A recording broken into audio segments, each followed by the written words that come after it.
Sri Gurubhyo Namaha.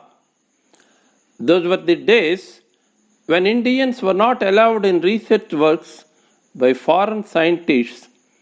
In the end of 19th century, three great names emerged from India in physics, chemistry, and mathematics. They were Jagadish Chandra Bose in physics, Prafulla Chandra Ray in chemistry, and Srinivasa Ramanujan in mathematics. And these three are called the trailblazers. Jagadish Chandra Bose was born on 30th November 1858. He was an Indian physicist, biologist, and botanist also.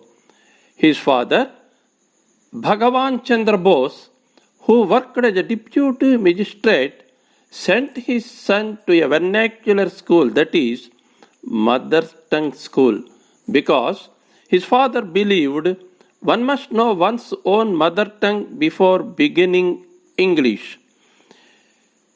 He went to England for studies in medicine, but due to ill health, he returned back. From 1884 to 1887, the Viceroy, then Lord Ripon, appointed him as professor at the Presidency College, which was opposed by Englishmen as an Indian teaching science. He was paid only 2/3 of European salary. He rejected the amount and did free service for 3 years. Later, the authorities recognized and paid the entire salary. He began his research work in mid-30s, but there were no experimental facilities. He decided to fashion his own apparatus for investigations, thus becoming the first Indian experimental scientist of the modern age and also called as the Galileo of our country. Jagadish Chandra Bose invented a small and compact instrument capable of producing even smaller wavelengths. It seemed like a miracle to the spectators. London University honored him with doctorate. From physics, he gradually shifted to biology, later to plant response.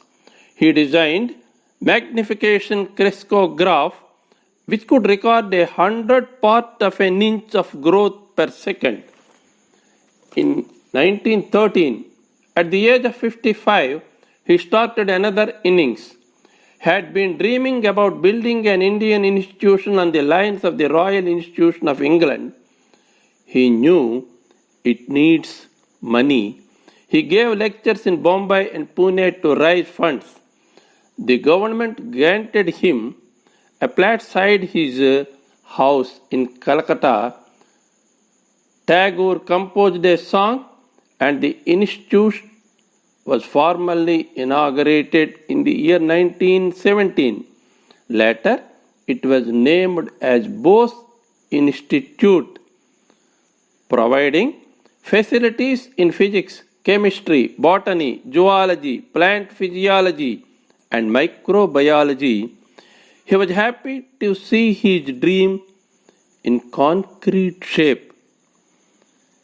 He said the following lines, which should be adapted by every, especially research worker. If one had a sense of purpose and determination, closed doors would open and the impossible would become a reality.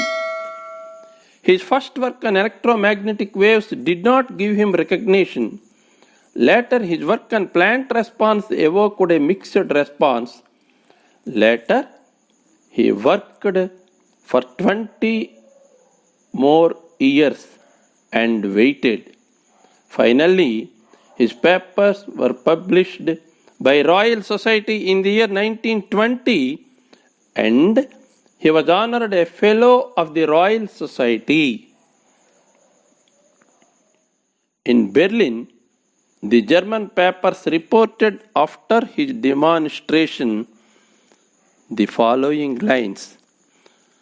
We realized that a man of genius cannot only hear the corn grow, but also see it.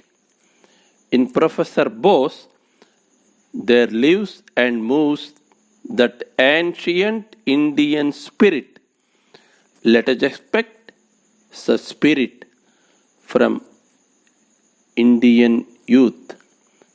Thank you, one and all.